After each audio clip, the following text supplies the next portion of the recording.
Metadata. Tags. More and more tags. Let's face it, managing an ever-growing media collection feels like you're on a never-ending obstacle course. But not anymore. It's time to propel your content library into the future. Moments Lab, the company leading the way in AI video search, presents MXT1, a new AI indexing technology more intelligent and powerful than ever before. Trained on hundreds of thousands of hours of media, sports, and entertainment audiovisual content. MXT1 links modalities like faces, texts, logos, and speech together to instantly generate human-like descriptions. Yep, just like a human would. Imagine how easy it becomes to find the right sequence. No need to think about the right keyword anymore. Just type what's on your mind. MXT1 will do the rest. Our technology is a game changer for content producers who will be able to search their large video collections as easily and intuitively as they search the web. Oh, and there's one more thing. Our low energy consumption model means MXT1 can index more than 500 hours of video per minute. Yep, it's that fast. And as a result, it's also 7 times more cost-effective than other cloud media platforms. Meaning indexing at scale with AI is now a business reality. MXT1 is now available on Moments Lab.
Good morning, ladies and gentlemen. Welcome to this unbelievable and for sure unique tech talk.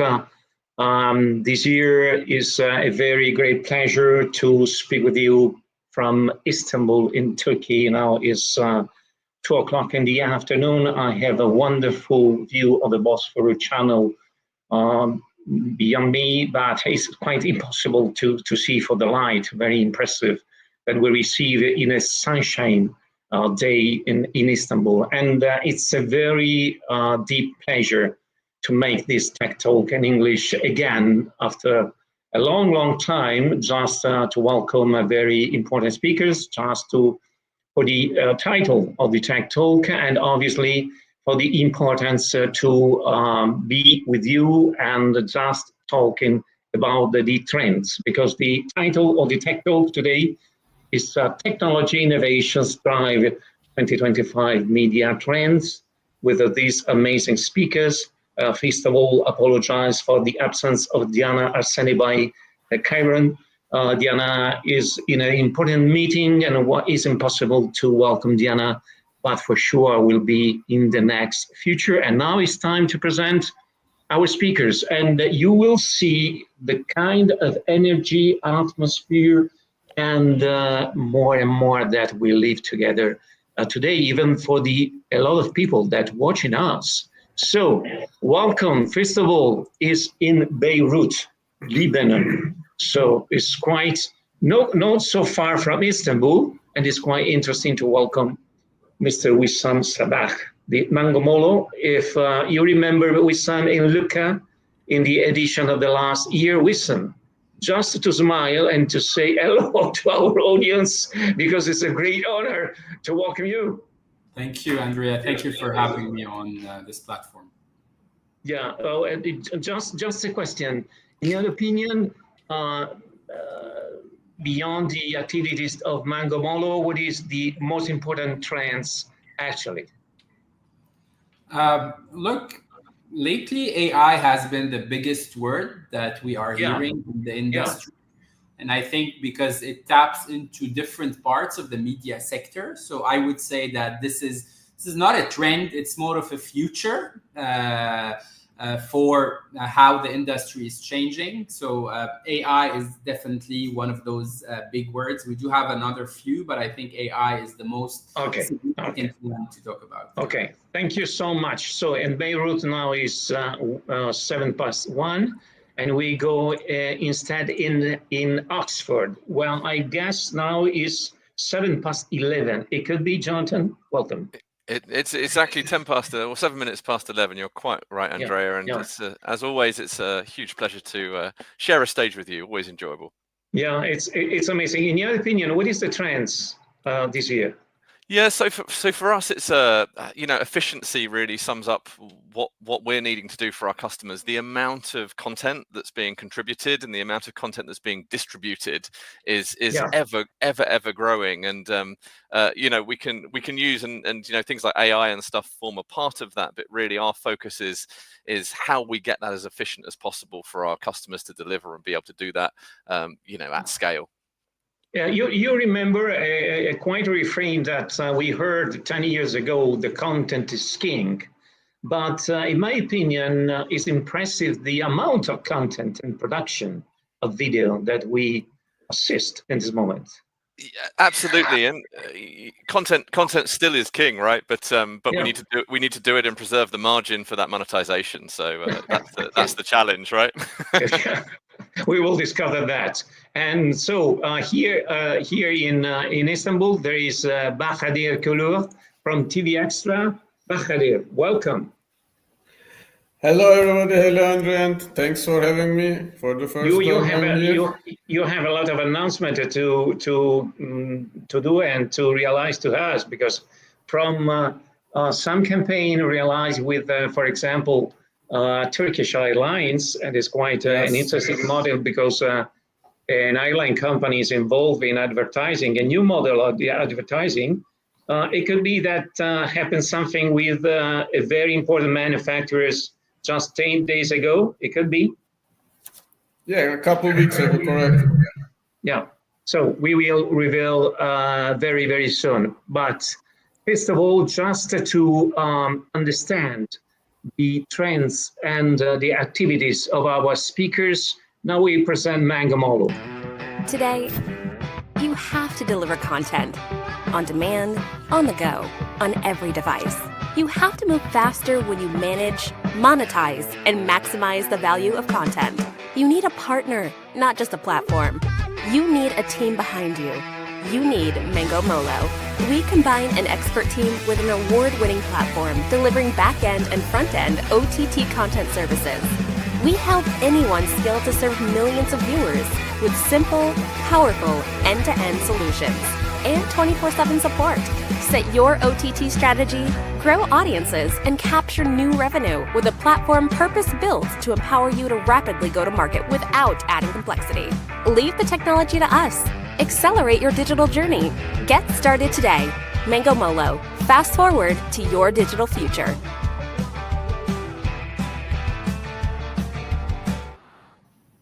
So, Wissam, tell us about the trends and what the players and main players and stakeholders worldwide looking for you. So, as I said earlier, today we see a lot of changes in a lot of the workflows that content creators have been following while building platforms. So while, as you said, content is king and will continue to be the king and the queen of platforms. However, getting that content in front of the right eyeballs has changed dramatically.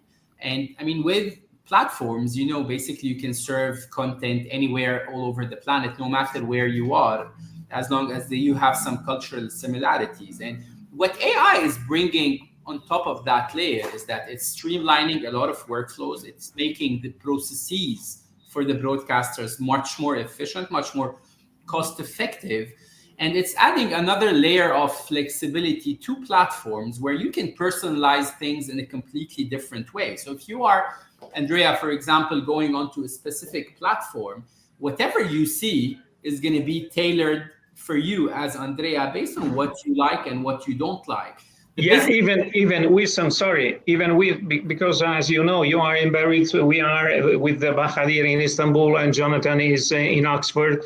I mean, I think that this kind of audience is totally different, right, Jonathan? Even Bahadir, the audience that is living in Lebanon is not the same in UK, I guess. And you need to find the right street or the right solutions just to reach the audience.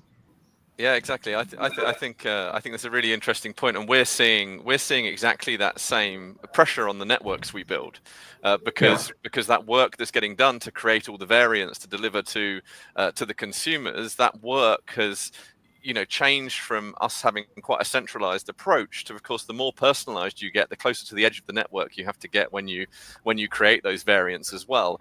And that's creating a really interesting challenge, because we now have to be far more agnostic to where we deploy the pieces of the network that create those variants, that create the fan out to the consumer. And as we use more and more kind of internet delivery services, IP delivery services, we now have to be able to position the bits of our systems wherever is most appropriate to put them, and that gets back to that efficiency piece. So I think it's a really interesting conversation about how that's impacting the design of broadcast even because we assisted to a very strong and faster phenomenon moving from broadcasters to streamcaster. And the question is how I could monetize the contents with some.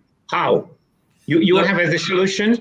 Yeah, I mean, today there is no one size fits all on the monetization, and the technology allows you to do that. So let's say you are a customer from Kenya, a user from Kenya.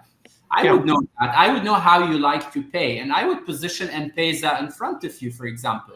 If you are a customer from Lebanon, I would go and say, look, you're going to go through the ads model. So we have a hyper-personalization approach on the content part and on the monetization part, where you can have hybrid models. So you can say, in this country, it's free.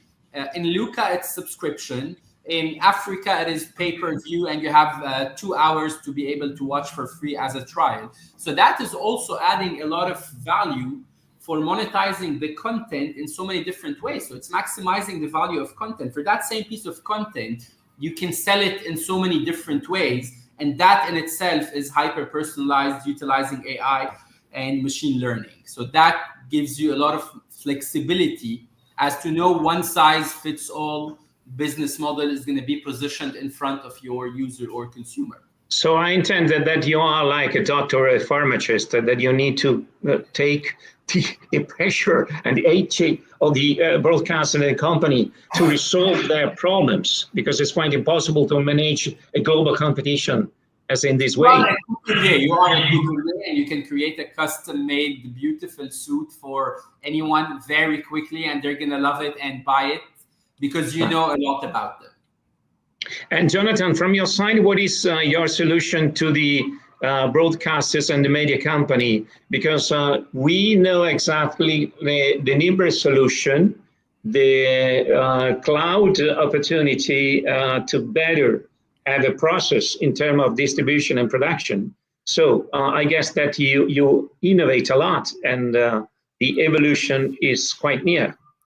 Yeah, exactly. And for us, traditionally, Nimbra networks, as you well know, used to be connected solely to lease lines, fiber, and such like. And of course, a lot of our work now revolves around the deployment of virtual Nimbra networks, a product we call Nimbra Edge. And what that allows you to do is make use of completely generic connectivity, but still overlay that reliability and try and push the lowest latency across inherently unreliable networks. So the interesting thing for us now is we're best known for let's say our work in transport, moving these signals around, and most high-end sports broadcast involves some net insight equipment at some point. But what we're seeing now is actually the need to blend that really high-end, low latency delivery in uncompressed or JPEG XS with a whole host of other more highly compressed signals. And our approach now is to be able to deliver that network to anything, whether that's a box at a venue, whether that's a public cloud, or whether that's a node at the very edge of a network to fan out to your local, your local population. And so really for us, our innovation is come in the use of things like container technology to allow us to deploy all the features we have anywhere within a network, whether that's on a box in a venue or whether that's within a public cloud provider. And that flexibility is needed to respond to this difference in different distribution models and this want to monetize and create variance that we've been speaking about. Jonathan, may I ask you to answer to this question? What is the most surprising technical challenges in delivering 4K, 8K video content to the viewers? Yeah, certainly can. So obviously the problem with 4K and 8K is, generally speaking, to preserve the quality of that signal at contribution, you need to use up a lot of bandwidth. So I'll counter the use of 4K and 8K. It still does have a place, but what we're seeing more and more of now is people reverting to using 1080p HDR. And so the HDR technology is certainly for distribution is taking the place of 4K. So what we're seeing is 4K and 8K are commonly used only at the very beginning of the contribution network. And that's because you can potentially reduce the number of cameras needed. You can then divide the 8K or the 4K down into HD excerpts for highlights and clips and stuff like that. But we're seeing a trend definitely for distribution to normalize to 1080p HDR because of the challenges of the bandwidth required to deliver those kind of video signals across. Just to pass the torch for understand exactly the latest update and the new trends in 2025 to TV Extra. Remember us with the video, the latest innovation and the evolution of Nimbra and Net Insight.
So it's quite clear, because we've some talking about the importance of AI, the cloud and the live production coming from Jonathan. This is really important, Jonathan. I mean, because when you assist to a live event, like for example, sport, you are looking for a very great quality, video quality, and even storytelling quality. This is the engage of the emotions, right? We're talking before the life of Paul Gascoigne, just to remember a very old champion with a very crazy attitude in the fields. But I mean, this is a kind of engagement. And now another very important phenomenon worldwide in the media industry is the connected TV, right, Bahadir, and the addressable TV and the advertising.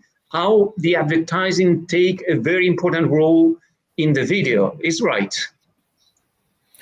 Yes, and if you want me to talk about the trends in 2025, maybe what we are focused on basically is having more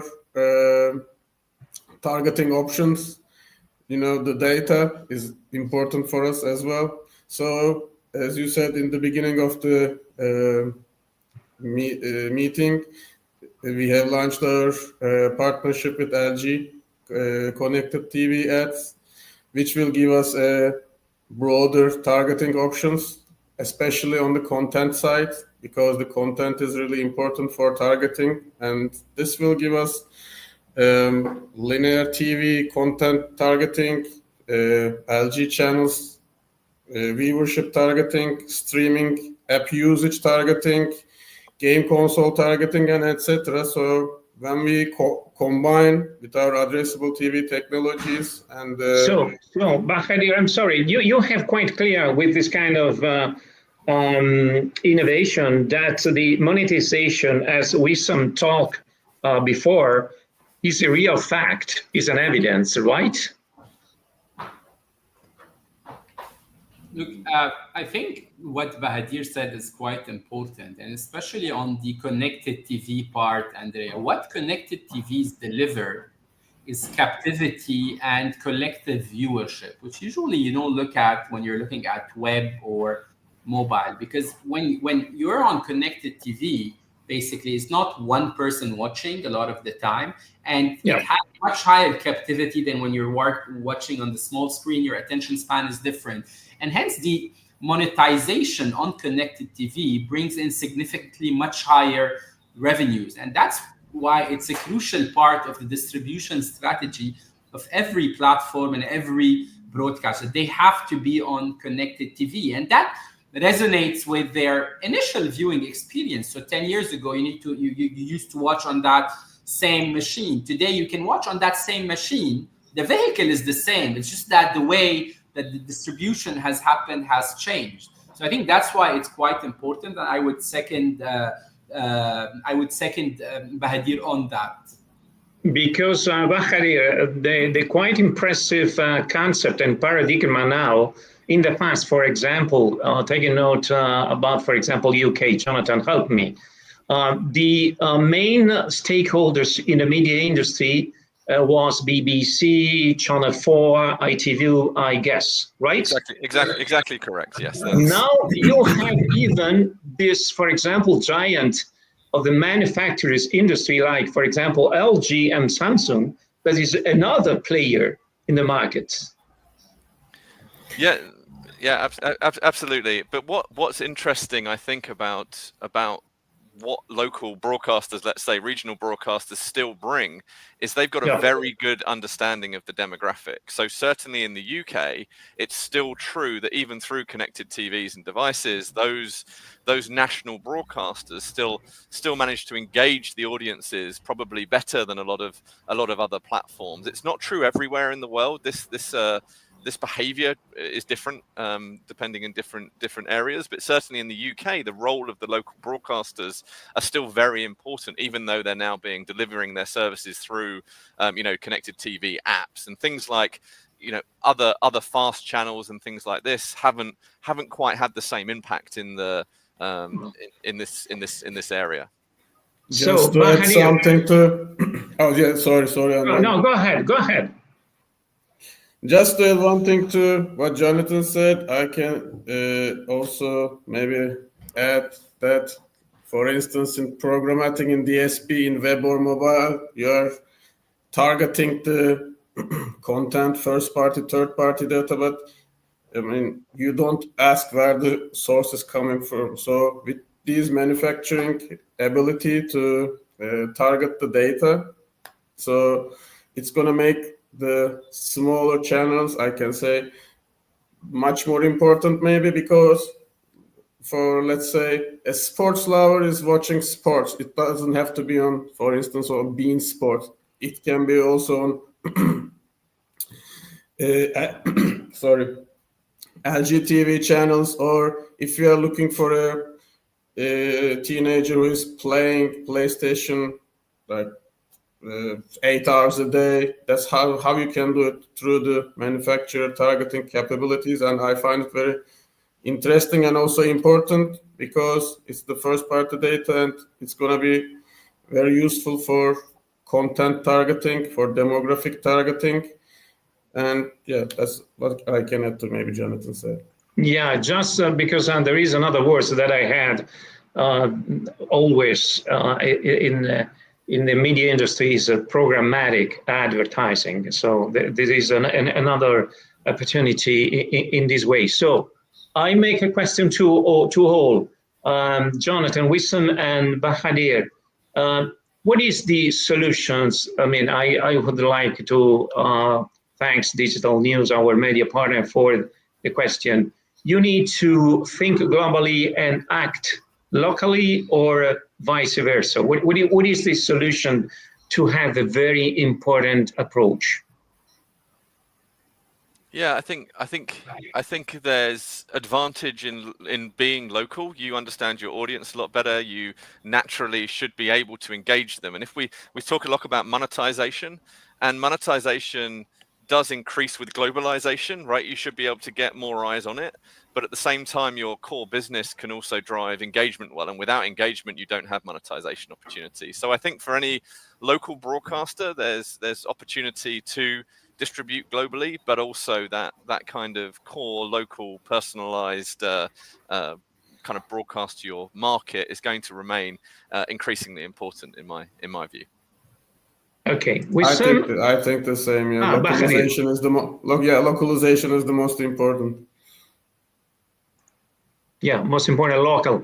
Just to apply. Wissam, you have a solution because you have the opportunity, and in my opinion, very interesting point of view, because you see different markets. And I mean, I guess that these kind of markets think globally to have more money to income, but at the same time, they need to put under control the distribution, the cost, and it's quite difficult to realize. The way to go, Andrea, is globalization through localization, as the gentleman said.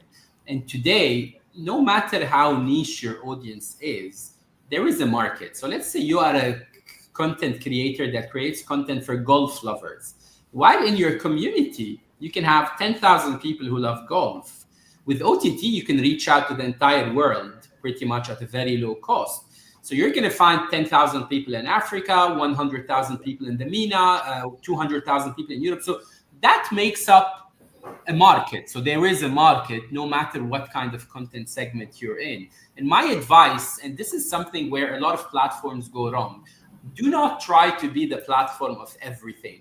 That fight is gone. You already lost it. So don't fight that fight. Try to look at niche markets, produce localized content. With AI, you can give that content wings, so you can sub and dub very quickly. And if that content has a similar cultural similarity with a different market, it's going to work. Look at Casa de Papel in the MENA region. It was a big success. So you can replicate that same model. So it's definitely a globalization through localization.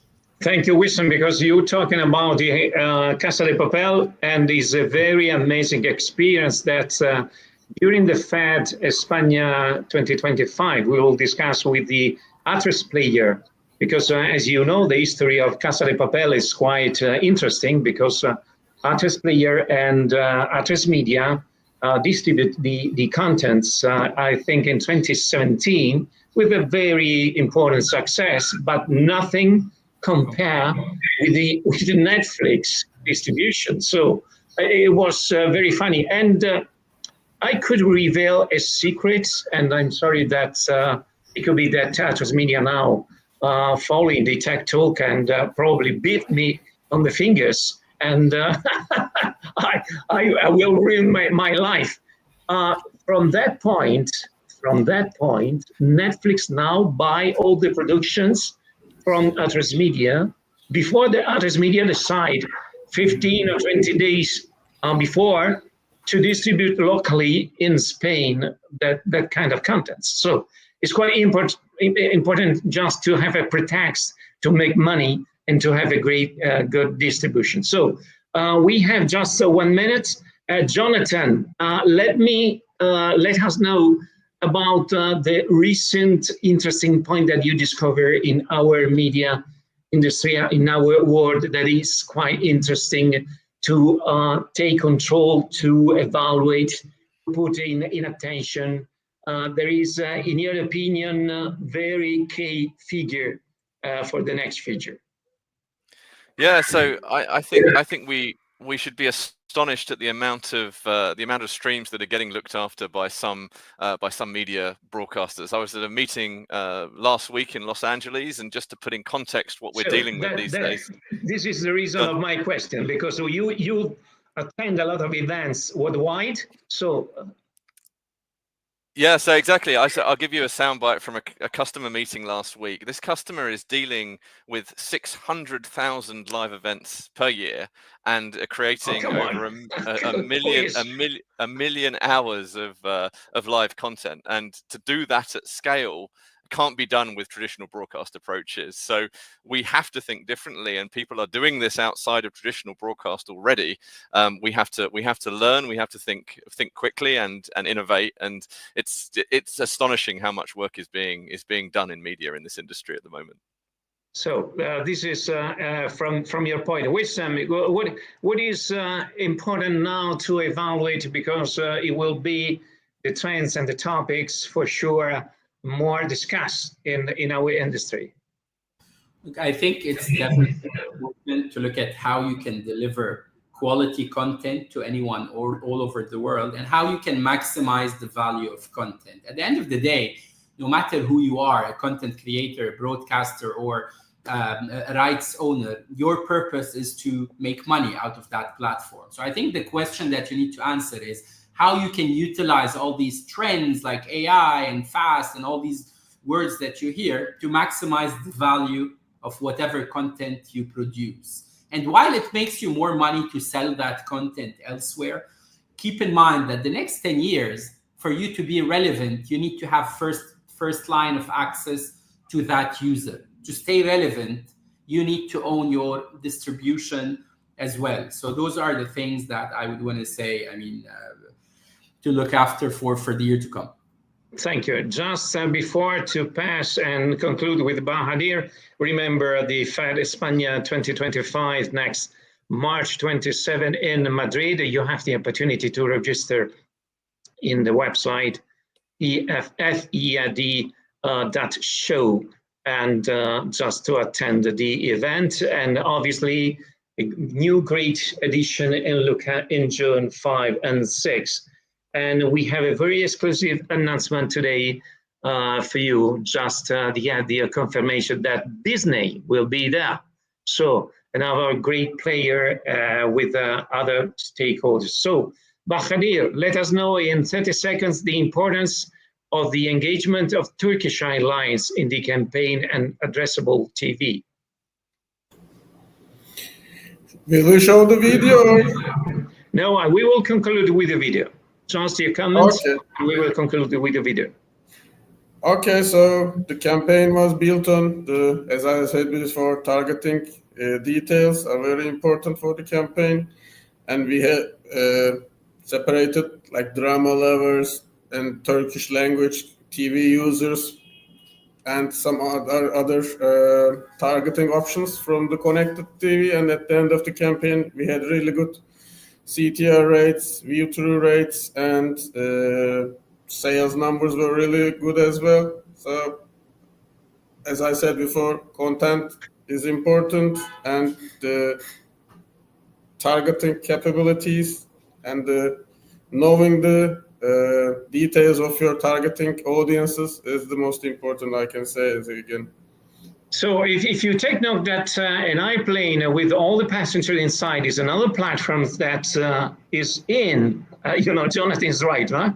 You smile. I spend a lot of time watching media in aircraft, yeah. Yeah. For that reason, it could be another platform that added to the panorama and scenario of the media industry. So thank you so much, Wissam, for your participation and presence, and to join us from Beirut. Thank you so much.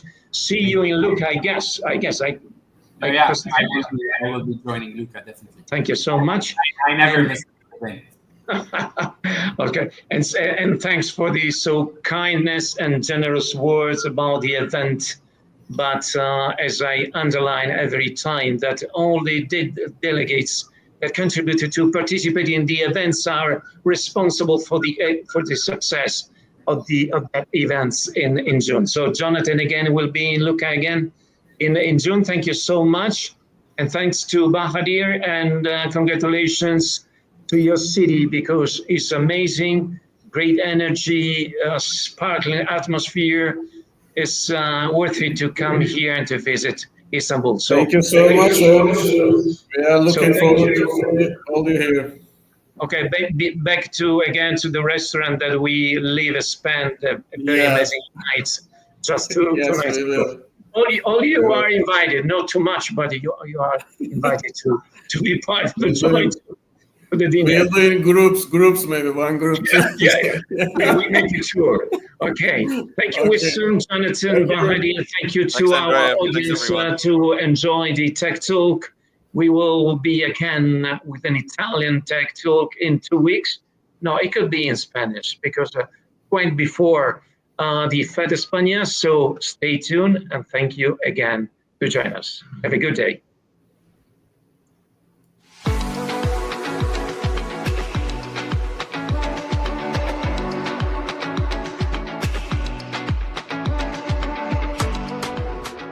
Turkish Airlines is the flag carrier of Turkey and is the largest mainline carrier in the world by number of passenger destinations.